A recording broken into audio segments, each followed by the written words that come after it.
This is City of Steel for viola. We're going to just talk through a few things first, and then I'll play through the whole piece for you. So starting right at the beginning, second finger on the tape, fourth finger on the fourth tape. So you're going to play the B to the D, so second to four. In the second measure, you now have a B flat. We're going to bring our first finger up into that space where our low two would go for the B flat. And now in the second measure, you're not going to move your hand, and you're just going to play 1, 4. So first measure, again, 2, 4, 2, 4, 2, 4. Second measure, 1, 4, 1, 4, 1, 4. And this repeats all the way until we get to measure 7. In measure 7, you're going to just slide back a half step, first finger back on the tape, and now you're going to play a low 4 for the C sharp. So 1, 4, still 1, 4, 1, 4. You just got to make sure your fourth finger lands in this space. The next measure is 3 to 1, and you will have to cross the string. So this is why it is so important that when we start, we are closer to the middle of our bow, not in the lower portion, or else the string crossings will be too difficult. Very close to the bridge, very close to the fingerboard, and lightweight because we are pianissimo. And now this is the measure where we're going to play 1, 4. And then back to 2, 4. Now I'm going to jump to measure 6, so that B flat, that low 1 again.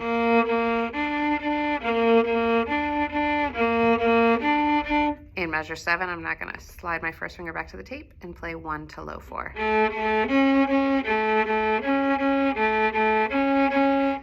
Measure 8 on the tape, third finger to first finger. And then measure 9, you're going to play that 1 to low 4 again. For measure 9 to 10, you're just going to take your first finger, slide it back up to that low 2, the space between the tapes, and play that 1 to 4 again. So these are the patterns that keep repeating until we get up to measure 19. So in 19, we are going to now change our pattern to eighth notes. And you have an A sharp, which is the same as B flat. If you look at the previous measure and measure 18, you're going to have your first finger on that B flat, 1, 4, 1, 4, 1, 4, like we've been playing. So for measure 19, A sharp is the same note as B flat. Don't move. Keep your first finger where it is in that space. And now you're going to play a high 3. So instead of playing that fourth finger in measure 19, now you're going to play 1 in that low 2 spot to the high 3 between the two tapes. You will play the melody here and sound like melodic themes. Then we're going to jump ahead to where we are at measure 37. So measure 37, you have a B on the tape. Measure 39, you have an A sharp, so you're going to slide that first finger back behind the tape and then open. You'll repeat measure 41, B on the tape, B on the tape, A sharp, behind the tape, measure 44, open. Now in measure 45, so that we can stop moving around, now we're just going to put our second finger on the tape for B. That way when we get to the A sharp, we play a 1. Open, measure 49, second finger on the tape again.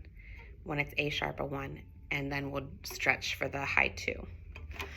In measure 54, we start with that E, the first finger. The next note is an E sharp, so I'm going to play a low 2. And then measure 56 is F sharp, so slide that second finger up.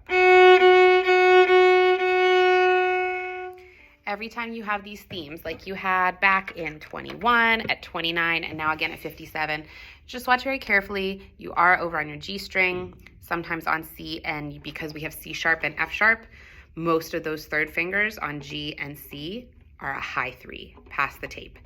So watch those notes when you get to them, and also check the fingering to see if we are doing a high 3 or if you're doing a low 4. It depends on the notes that come before and after. In measure 61, we're going to start with a high 3, but when you cross over to the C string, you're going to use a low 4 instead, because in measure 62, you're going to have a B flat, which is a low 2. So I'm trying to help you get your fingers in a way where you can easily move and stretch. So measure 61 and 62 should sound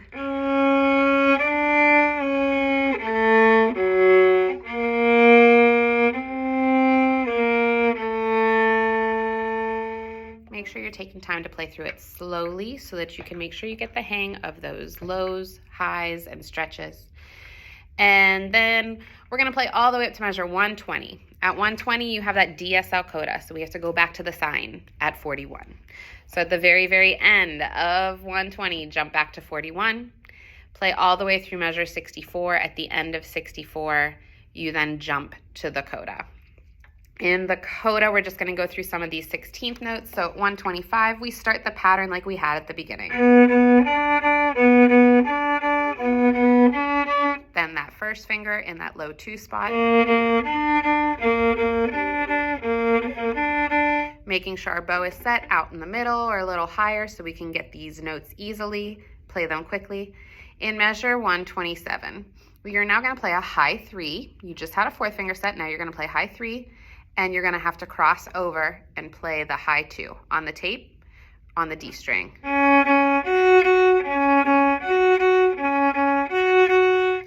128, we're on the D string.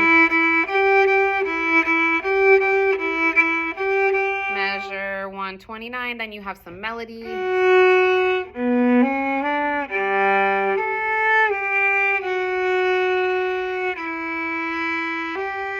Then some more 16th notes with string crossings. These are fortissimo though, so now you want to be a little closer to your balance point and make sure you're pushing closer to your bridge. The next measure, we have a G to a B flat. So 3rd finger, and then stretch that 1st finger back behind the tape. And then we have some melody, and then at the end we will all end with 16th notes. I'm gonna play through this entire piece with the metronome set at 80. Right now I wanna try to focus on getting this at 80 so that we can make sure our notes and our rhythms are accurate, and that'll make it easier for us to speed up as a class. 1, 2, 3.